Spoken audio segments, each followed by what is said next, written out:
오늘은 멈췄을 때 생각하라 라는 말씀의 제목으로 하나의 말씀을 전하려고 합니다. 자동차 운전대를 받고 운전하는 가운데 잘 달려가고 있는데 앞에 있는 신호등에 빨간 등이 들어옵니다. 그러면 브레이크에 발을 올려서 지그시 밟고 차를 멈추게 됩니다. 그 멈추는 시간이 얼마나 될지는 모르겠지만 잠시 멈춰 있는 동안 빨리 운전하는 가운데서는 생각이 나지 않습니다. 운전에만 집중이 되기 때문에 잠시 쉬는 동안 이런저런 생각들을 돌아보기도 합니다. 멈춤은 생각하는 시간을 만들어준다라는 말이 있습니다. 우리는 너무 인생을 바쁘게 그렇게 달리다 보니까 생각할 시간을 잃어버린 것 같습니다. 열심히는 사는데 생각해보는 시간이 없다는 거죠. 그러니 자기 반성이 없죠. 자신을 돌아보지 못하죠. 그래서 멈춤은 우리에게 참 유익한 것 같습니다. 나를 생각하게 만들고, 그리고 그 빨간불은 곧 파란불로 바뀌어집니다. 그럼 다시 출발하는 거죠. 우리는 지난 2년이 넘도록 크게는 코로나 바이러스, 이 빨간 등불 앞에 온 세계가, 우리나라도, 우리 지역도, 심지어는 교회도, 개인도 나름 일상으로 회복하려고 몸부림을 치고 있지만 그건 아직까지 빨간불입니다. 뉴스를 보니 이제 곧 하루 확진자가 40만 명이 될 거다. 기억나십니까? 초창기에 우리나라 300명 확진자 나왔다고 올 수도 됐습니다. 근데 이제는 하루 40만 명이랍니다. 누적 대상이 600만 명. 그러니까요, 9명 중에 1명은 이미 이 코로나로 고통을 받으셨다는 이야기입니다. 우리 장로님 기도하신 것처럼 국제적으로 볼 때는 느닷없이 소련이 우크라이나를 공격하여 전 세계가 지금 그 전쟁의 불씨가 빨리 꺼지기를 원하는데 이게 또 어디로 튈지 주변 국가들은 지금 전전긍긍이다.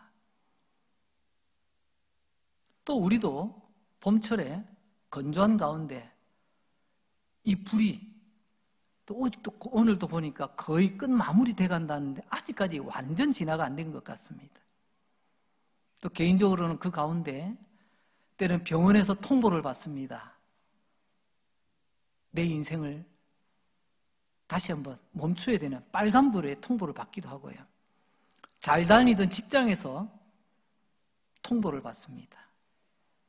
사이좋던 사람이 그 별것 아닌데 언젠 가운데 감정에 고립해지고 그러다가 서로의 관계가 빨간불이 들어옵니다. 뭐 이런저런 우리의 삶엔 내가 가고자 하는 길을 막는, 아니 멈추게 하는 그런 빨간불이 들어올 때가 있죠.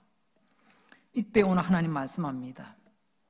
빨간 신호등 탓하지 말고 빨간 신호등 들어왔을 때 잠시 멈추어 돌아보며 생각하는 시간을 가져라. 그런 것 같습니다. 열심히 빨리 앞으로 달려가는 것도 중요하지만 내가 원치 않게 멈추었을 때는요, 또 자신을 돌아보며 주님 앞에 우리가 어떤 생각을 가져야 될지 오늘 3가지를 한번 살펴보려고 합니다. 첫 번째 생각해야 될 것은요, 하나님은 누구신가? 하나님은 만군의 여호와시다라고 말씀하십니다. 이사야 47장 4절에 보면 우리의 구원자는 그의 이름이 만군의 여호와 이스라엘의 거룩한 이신이이다. 하나님 이사야를 통해서 하나님이 만군의 여호와다라고 소개를 하고 있습니다. 창조주이신 하나님, 구원자이신 하나님. 그런데 이사야는 만군의 여호와라 부릅니다.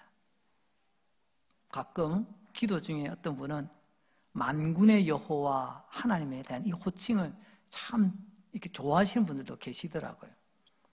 이런 만군이 무슨 뜻인가요? 천군보다 많으면 만군인가요? 그런 뜻은 아닐 겁니다. 여기서 만군의 여호와, 만군이라는 말 히브리어는요 치바라고 부릅니다. 그 뜻은 군대 또는 무리 이런 뜻이죠.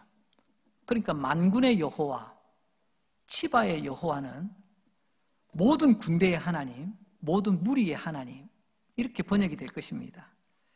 다시 말해서 이 세상에 존재하는 모든 것이 하나님의 군대라는 것입니다. 하늘과 땅, 온 세상에 하나님 것 아닌 게 있나요? 내가 좋아하는 것이든 내가 싫어하는 것이든 다 하나님 겁니다. 그래서 천사도 하나님 것, 인간도 하나님의 것, 나라도 민족도, 저 하늘에 빛나는 별도, 심지어는요 현미경을 통해서 살펴야 되는 눈에 보이지 않는 이런 바이러스와 세균까지도 하나님의 것입니다. 내 눈에 보이는 것까지만 하나님의 것이 아니고 모든 게 다 하나님의 거예요. 하나님께서는 하나님의 어떤 뜻과 목적을 이루시기 위해서 모든 것을, 군대를 거느리시고 모든 무리를 주관하시는 그 하나님, 그 하나님을 우리는 만군의 여호와라 부릅니다. 이제 그 하나님께서 오라고 하면 오고 가라면 가는 거죠. 천사부터 눈에 보이지 않는 그 세균까지도 말입니다. 오늘 다시 역대하 7장 13절 말씀, 오늘 본문을 보면 혹 내가 하늘을 닫고 비를 내리지 아니하거나, 비도 하나님의 것입니다. 혹 메뚜기들에게 토산을 먹게 하거나, 메뚜기도 하나님의 군대입니다. 혹 전염병이 내 백성 가운데 유행하게 할 때, 여러분 우리 마음은 불편하지만 전염병도 하나님 거랍니다. 여기 보면 주님의 백성은 이스라엘을 힘들게 하는 세 가지 적, 우리 사회에 적들이 있지 않습니까? 이건 삼적이라고 하겠죠. 다섯이면 오적이라고 하겠지만 오늘 보니까 삼적이 나오네요. 첫째는 비입니다. 비가 우리를 괴롭힙니다. 두 번째는 메뚜기죠. 비가 와서 풍족하면 좋겠는데 비가 안 오니까 가뭄 때문에 힘들고, 메뚜기는 그나마 땅에 남아있던 우리 먹거리를 다 갉아먹습니다. 그리고 세 번째는 전염병이죠. 예레미야와 에스겔서를 보게 되면 이 비 대신에 칼이 등장해서 칼과 메뚜기와 전염병, 이렇게 표현하기도 합니다. 어쨌거나 오늘 13절 말씀을 보면 비는 지금 알아서 내리는 게 아니라고 말씀합니다. 하나님께서 하늘을 닫으면 비가 내리지 않는답니다.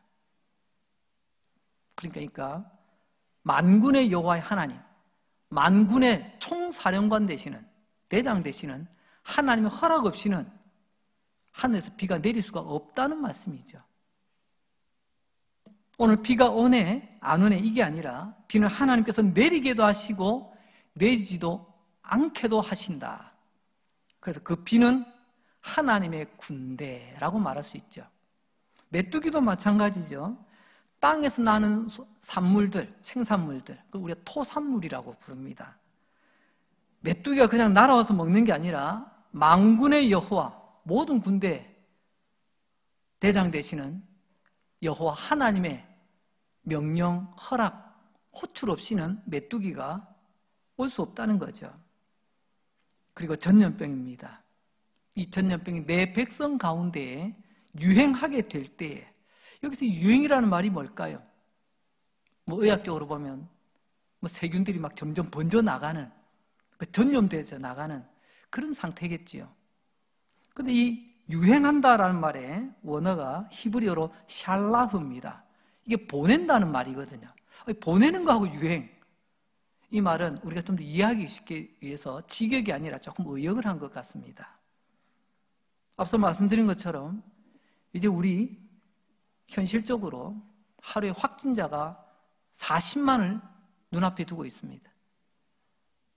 전 세계는 전쟁의 공포에서 우크라이나도 지금 멈추어 섰죠. 근데 거기에 대한 서방의 제재로 인해서 러시아도 지금 많은 부분에서 멈추어 섰습니다. 또 이제는 진화되어져 가는 동해안 산불 가운데 많은 이재민들이 일상의 생활이 멈춰졌습니다. 이런 가운데 이 유행이라는 말 점점 안 번져갔으면 좋겠는데 이게 옆으로 번져간다는 겁니다. 근데 그냥 알아서 번져가는 것이 아니라 하나님이 보내셔야 번져간다는 거죠. 그래서 이 말은 의학적인 표현이 아니라 성경적 표현이라는 것을 여러분 염두에 두시기 바랍니다. 이는 과학적, 정치적 해석이 아니라 성경적, 영적 해석으로 이 말씀을 오늘 살펴보려고 합니다. 궁금합니다. 만군의 여호와 하나님께서 왜 비를 안 내리실까요? 왜 메뚜기를 보내서 다 싹쓸이 할까요? 왜 전염병을 퍼뜨려 이렇게 고통받게 하실까요? 하나님 왜 이런 군대를 보내시는 거죠? 솔직히 말하면 우리는 잘 모릅니다. 여러분, 잘 모른다는 것은 무지라는 말과 다릅니다. 여기서 잘 모른다는 뜻은 무지가 아니라 신비라는 것입니다. 지금까지 내 지식으로도 이해가 안 되고 내 경험으로도 이해가 되지 않는, 그러나 분명한 하나님의 계획 속에 있는 것, 이것을 우리는 신비라고 부릅니다. 무지와 신비는 전혀 다릅니다. 비록 내가 하나님의 그 신비한 하나님의 뜻과 계획은 알 수는 없지만 우리는 하나님을 신뢰합니다. 잘 모르지만 우리가 분명히 믿는 것 하나가 있습니다. 그것은 뜻이 하늘에서 이루어진 것 같이 땅에서도 이루어질 것을 믿습니다. 결국 만군의 여호와께서 때로는 비를 내리지 않게 하시고, 때로는 메뚜기 떼를 명령하여 소사물을 갉아먹게 하시고, 때로는 전염병을 보내어 샬라우 하셔서 많은 사람들이 쓰러져 가고 있지만, 하지만 하나님 뜻이 하늘에서 이루어진 것 같이 땅에서도 이루어질 것을 우리는 믿습니다. 그래서 우리는 하나님이 누구신가를 먼저 알고 왜 내 인생의 빨간불 앞에 내가 지금 멈춰 서 있는가를 생각해 봐야 됩니다.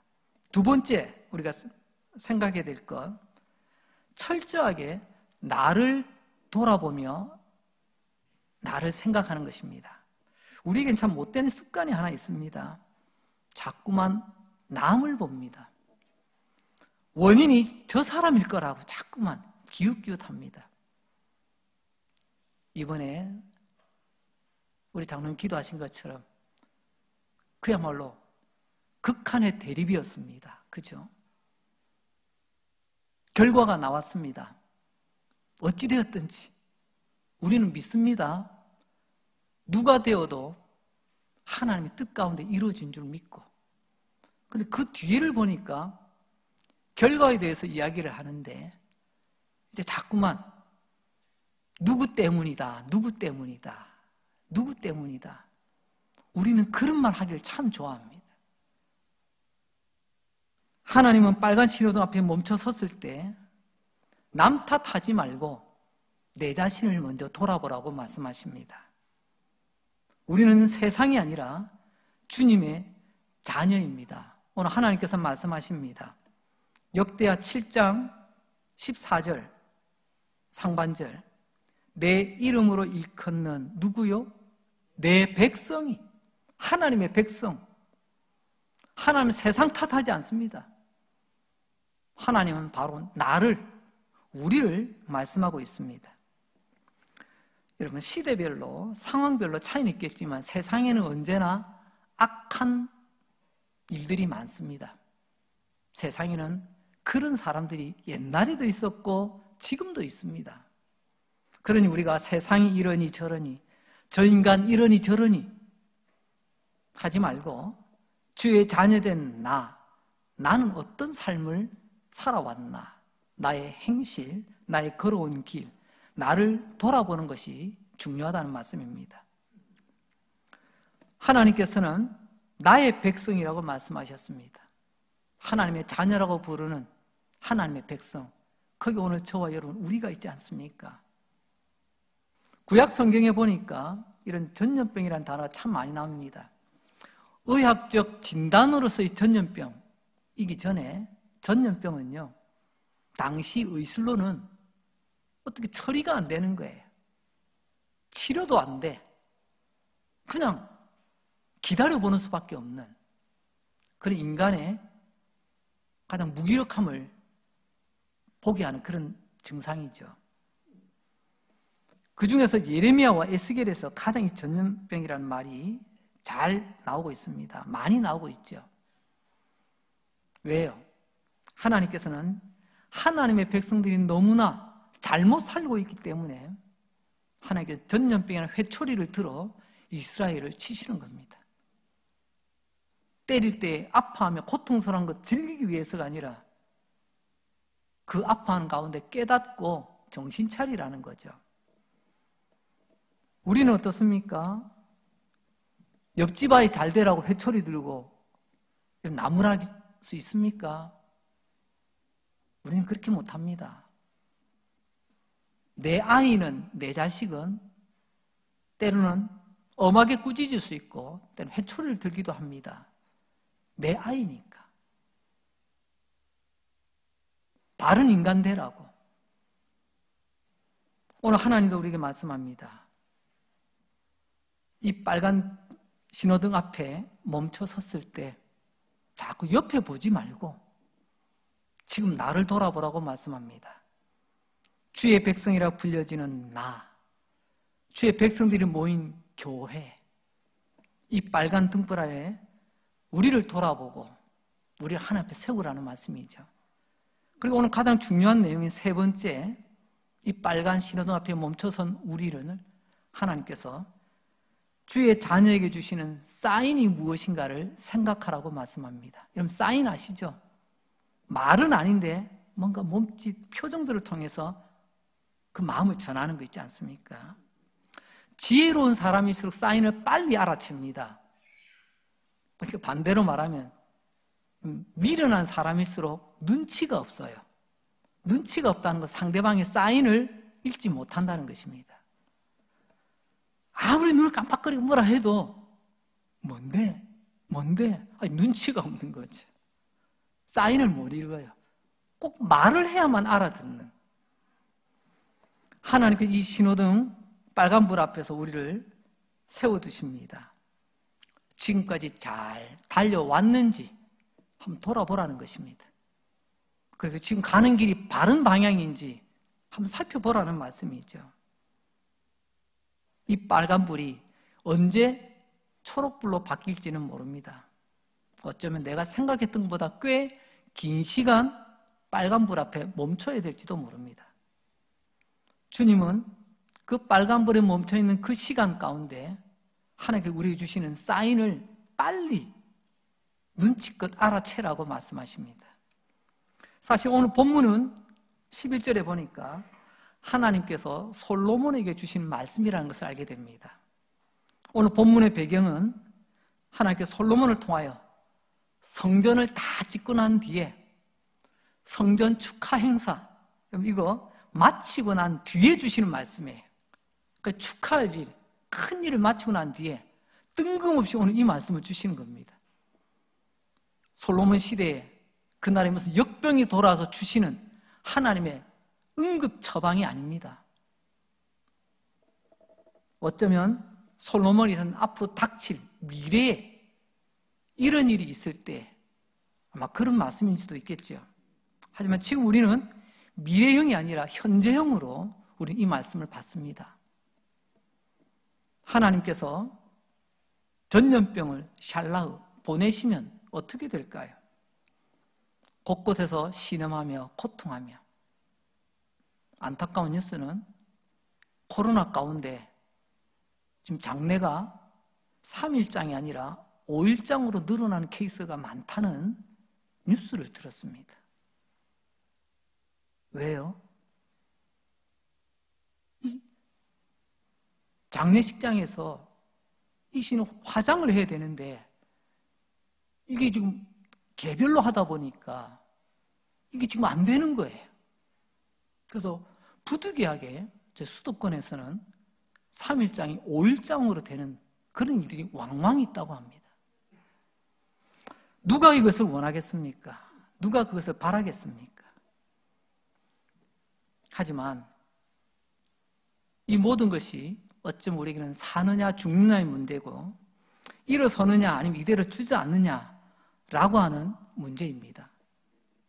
그렇기 때문에 이때 이 시간을, 이 순간을 우리가 잘 감당하지 못하면요, 그냥 아무 생각 없이 있다가 나중에 파란불 들어오면 가지 뭐 아무 생각 있으면요, 파란불 들어와도 안 가고 뒤에서 빵빵거려야 가게 되는 그런 경우가 생깁니다. 그게 바로 역대하 7장 20절 하반절의 이야기죠. 내 앞에서 버려 모든 민족 중에서 속담거리와 이야기거리가 되게 하겠다. 여기서 이야기거리, 그것은요, 달리 말하면 웃음거리가 되게 하겠다는 겁니다. 우리가 원하지는 않았지만 빨간 신호등 앞에 멈춰 섰을 때 이 시간을 잘 보내지 않으면 나중에 우리가 웃음거리가 된다는 겁니다. 어떻게 하면 좋을까요? 길은 딱 하나입니다. 이 전염병이 퍼질 때,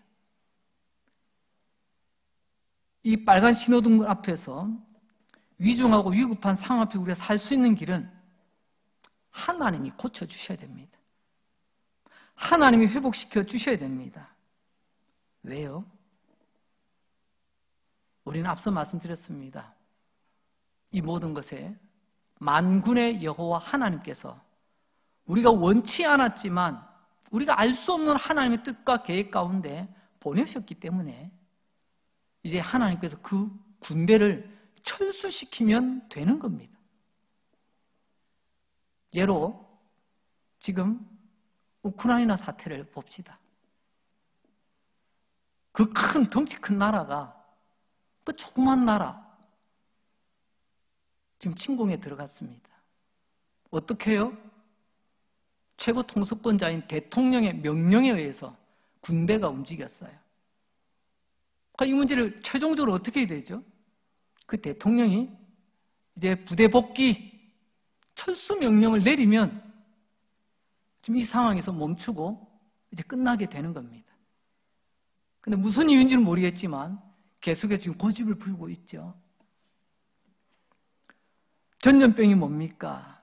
다시 한번 정의합니다. 이건 의학적, 과학적 해석이 아니라 우리는 적어도 믿음의 사람으로 성경이 말씀하시는 그런 영적인 의미로 이 전염병을 우리가 한번 살펴보면요, 만군의 여호와 하나님께서 보내신 군대 중에 하나가 바로 이 전염병이라면 보내신 하나님이 그것을 철수명령 내리면 되잖아요.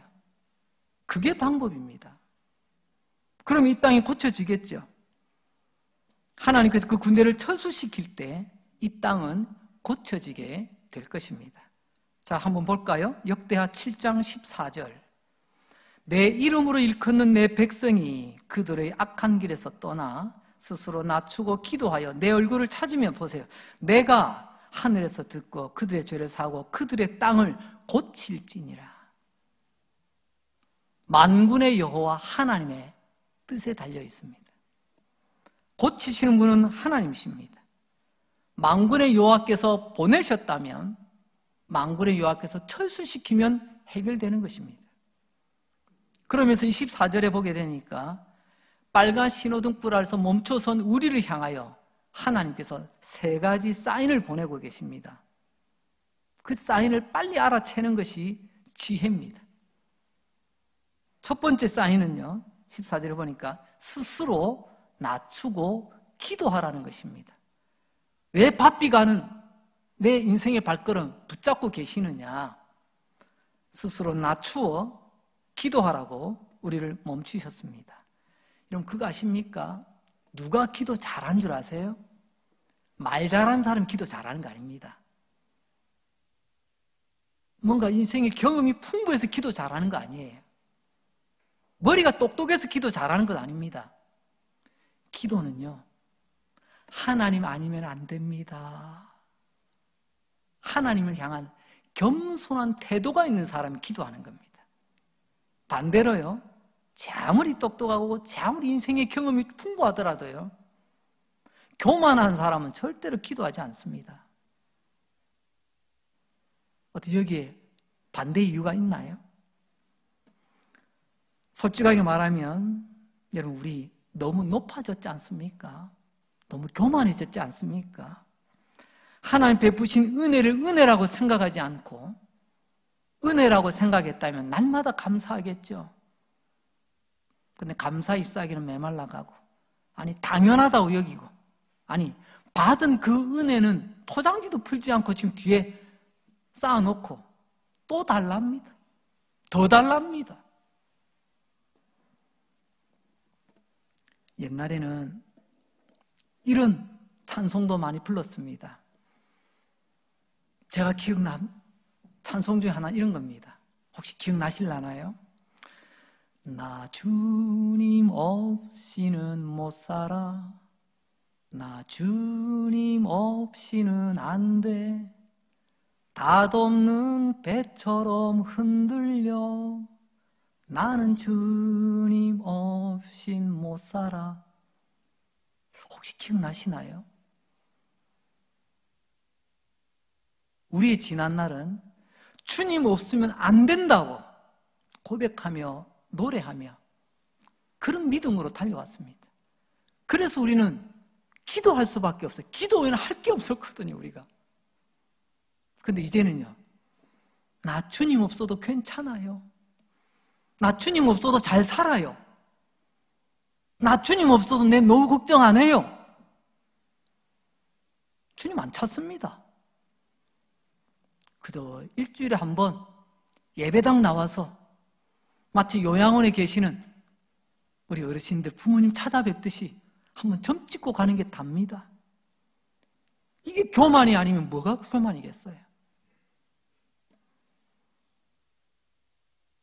간혹 TV를 보면 좀 어딘가 우리 어설픈 광고인데 근데 기억에 오래 남는 그런 광고가 성공한 광고 아닙니까?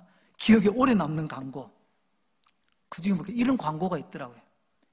잘생긴 연예인도 아닙니다. 제가 잘 아는 사람도 아니에요.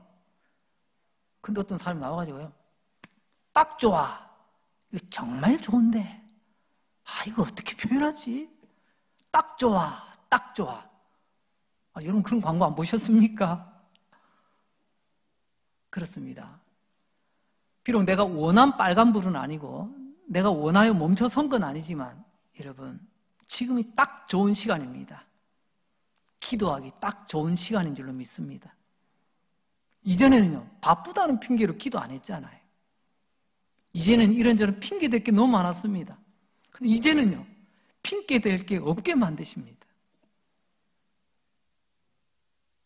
새번역 성경 잠언 18장 12절입니다. 새번역 성경 번역을 참 매끄럽게 잘 해놓아서 한번 인용을 해봅니다. 우리 같이 한번 읽어볼까요? 시작. 사람의 마음이 오만하면 멸망이 뒤따르지만 겸손하면 영광이 뒤따른다. 아멘. 그래서 하나님은 스스로 낮아져 겸손하여 기도하라고 사인을 주고 계신 겁니다.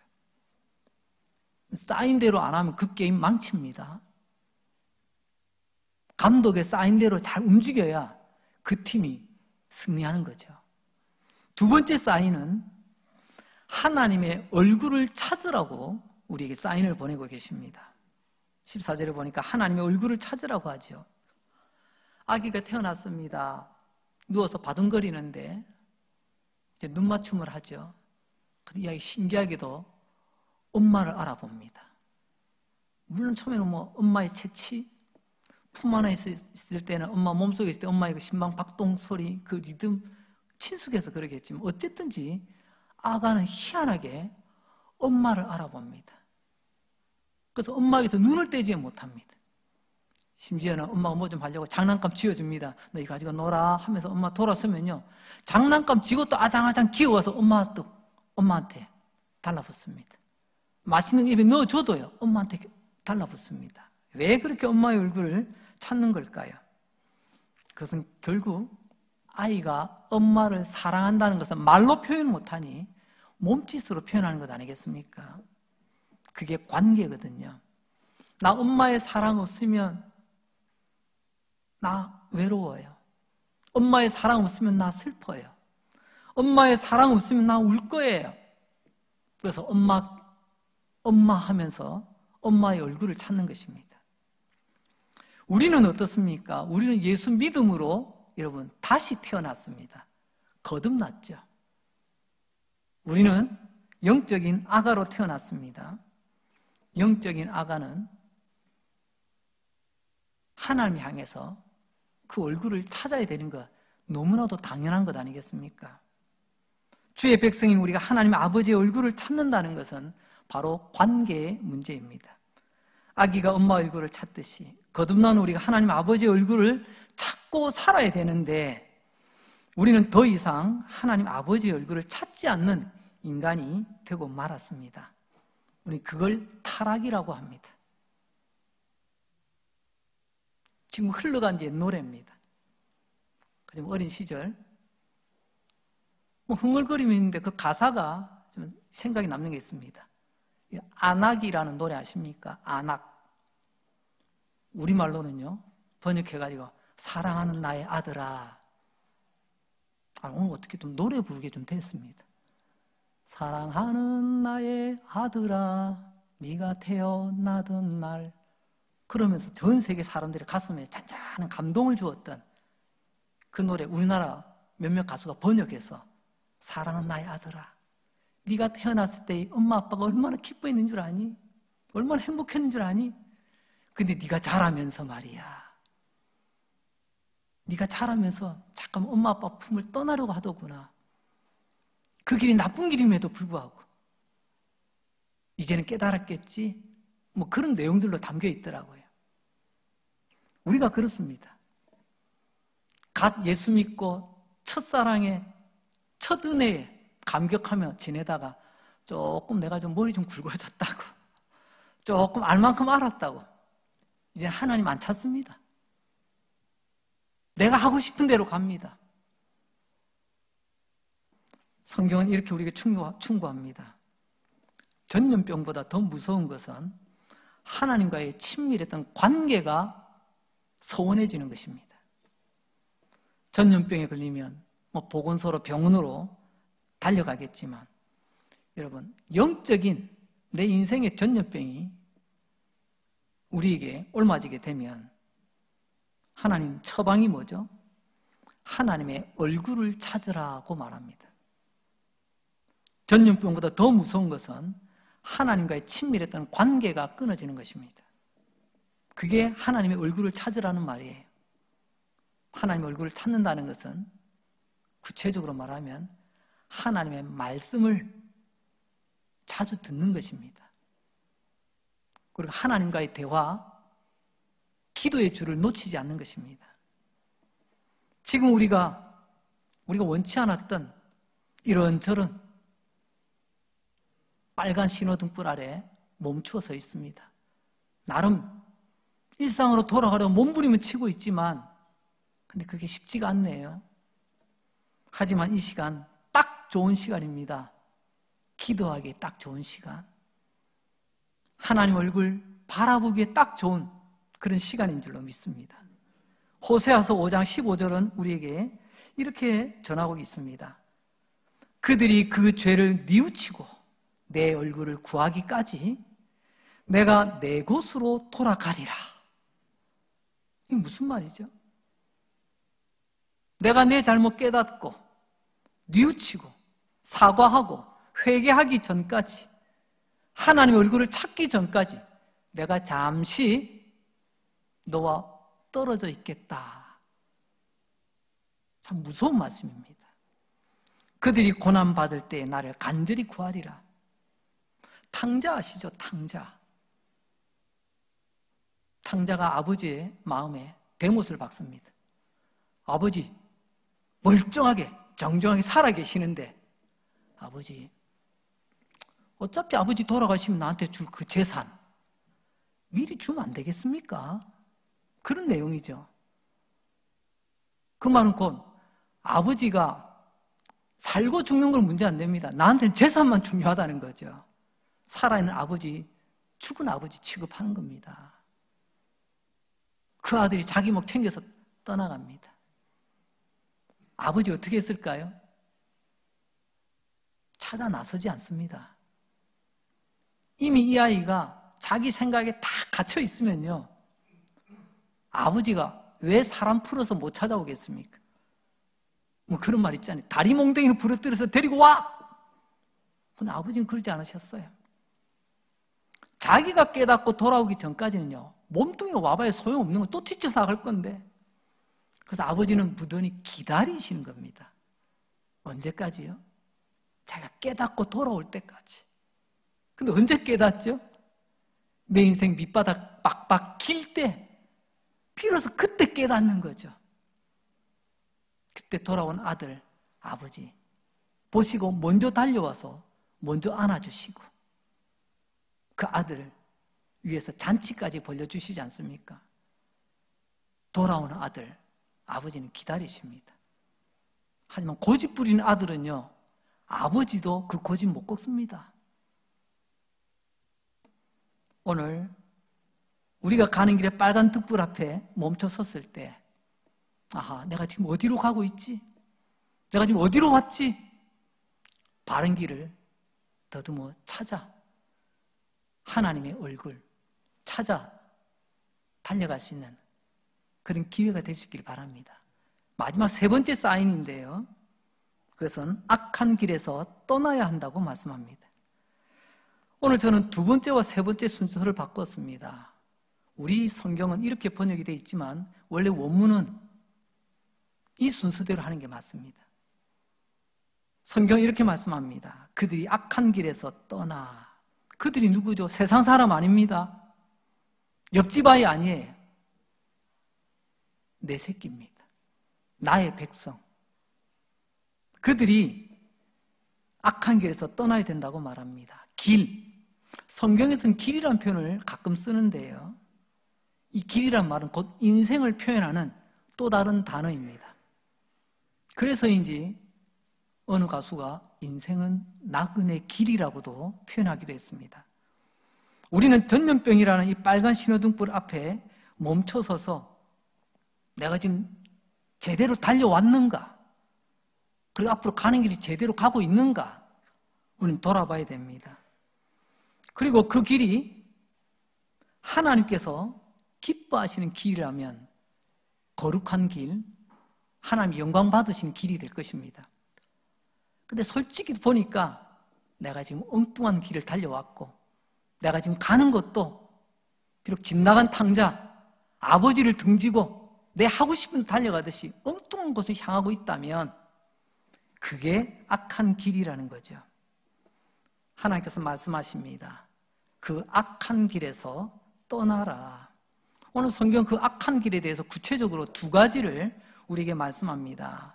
역대하 7장 19절 말씀. 그러나 너희가 만일 돌아서서 내가 너희 앞에 둔 내 율례와 명령을 버리고 가서 다른 신들을 섬겨 그들을 경배하면, 보세요. 두 가지 중에 첫 번째, 하나님의 말씀을 버리는 것이 첫 번째 악한 길입니다. 내 율례와 명령을 버리고 하나님의 말씀과 상관없이 살아가는 거죠. 그냥 목사님은 목사님이니까 성경 말씀 하시는 거고요, 그건 설교 시간에는 하시는 거고요, 그 나머지는 하나님의 말씀이 들어갈 여지가 없이 살아가는 것. 말씀대로 우리가 살지 못했죠. 아니, 말씀대로 살지 못한 게 아니라 말씀대로 살지 않았죠. 솔직히 말하면 그러죠. 하나님 말씀 버렸다는 게 얼마나 무서운 말인가. 우리는 달콤한 말씀 잘도 받아 먹습니다. 근데 나를 조금이라도 불편하게 하는 말씀은 금방 토해냅니다. 말씀을 가려 듣는 거죠. 하나님을 버렸다는 것은 말씀을 버렸다는 것이고, 말씀을 버렸다는 것이 곧 스스로 망하는 길입니다. 여러분, 등산을 좋아하십니까? 등산을 좀 하신 분은요, 이런 단어를 아실지 모르겠습니다. 링반대롱, 링방대롱. 발음이 좀 희한하죠? 링반대롱, 우리말로 옮기니까 환상방황. 이건 또 더 어렵네요. 이게 무엇이냐면, 우리가 등산을 하다 보면 때로는 깊은 밤, 어두운 밤, 비가 내리고 때로는 뭐 눈이 내릴 때 한밤중에 산속에서 길을 잃어버렸습니다. 그럼 나름 가만히 있으면 죽고 얼어 죽으니까 계속 나는 저쪽일 거야. 저쪽이 동쪽, 저쪽이 서쪽일 거야. 그래서 자기 딴에 딱 계산하고 그걸 앞으로 묵묵히 걸어갑니다. 근데 나중에 해가 떠서 구지도에 가서 이거 살펴보면요, 그 산 주변만 뱅뱅 돌고 있더라는 겁니다. 나는 앞만 보고 간다고 열심히 걸었는데 결국은 제자리에서 맴맴 돈다. 그런 현상을 링반대롱이라고 독일어로 이렇게 표현을 합니다. 나는 앞으로 가고 있다고 생각했는데, 나는 하나님 잘 믿고 있다고 생각했는데, 나는 교회 생활 잘한다고 나는 생각하고 있었는데, 하나님 말씀 버린 지가 오래고, 앞으로 잘 가고 있다고 생각했는데, 믿음의 연수는 늘어났는데 늘 믿음의 자리는 제자리예요. 마치 출애굽한 이후에 광야의 백성들처럼 말입니다. 진짜 바르게 갔다면 한 달도 안 걸리는 거리를 왜 40년을 뱅뱅 돌았을까요? 따라서 봅시다. 방향을 잃으면 어떻게 되죠? 방황합니다. 제대로 된 방향을 잃어버리니까 내 딴에는 열심히 한다고 했지만 그러면 한 걸음도 나가지 못하는 거예요. 하나님의 자녀인 우리가 믿음의 정신줄을 놓는 바람에 세상의 다른 것에 더 관심 두고 더 많은 것을 생각하며 더 많은 것에 몰두하며 살아가다가, 그게 하나님 외에 다른 신입니다. 다른 신. 돌로 깎고 쇠로 녹여서 만들어서 신이 아니고요, 하나님보다 더 사랑하는 그것, 믿음의 정신줄 놓는 바람에 내 딴에는 열심히 살았지만, 교회도 열심히 와서 주일 성수하고 봉사도 하고, 그렇게 내가 교회 출석한 지 몇 년인 줄 알아? 그러지만 결국은 제자리 맴돌고 있더라는 겁니다. 주님 말씀합니다. 빨간 신호등불 아래 멈춰 섰을 때 하나님이 보여주시는 이 사인, 내가 제대로 걸어왔나? 좀 가는 길이 바른 방향 맞나? 그게 하나님 보시기에 악한 길이라면, 하나님이 기뻐하지 않는 길이라면 그 길을 떠나 바른 길로 가라고 말씀하십니다. 그러면 하나님께서 우리의 죄를 사하시고 우리가 살아가는 이 땅을 하나님이 고쳐주신다고 말씀하십니다. 예레미야 29장 11절, 오늘 마지막 말씀입니다. 다 함께 한번 읽어볼까요? 시작. 여호와의 말씀이니라. 너희를 향한 나의 생각을 내가 아나니 평안이요 재앙이 아니니라. 너희에게 미래와 희망을 주는 것이니라. 아멘. 이 빨간 신호등 앞에 멈춰선 우리, 하나님 망하게 하는 게 목적이 아닙니다. 우리가 괴롭고 고통스러운 모습을 하나님 즐기시는 그런 분이 아니십니다. 우리에게 평안과 미래와 희망을 주시는 것이 하나님의 목적입니다. 우리가 잘못된 것 깨닫고 그 잘못된 것 버리고 회개하고 반성할 때 우리에겐 미래와 희망이 있다고 말합니다. 거꾸로 말해보자면요, 끝까지 고집 부리고 내가 뭘 잘못했지? 난 잘못한 것도 없어.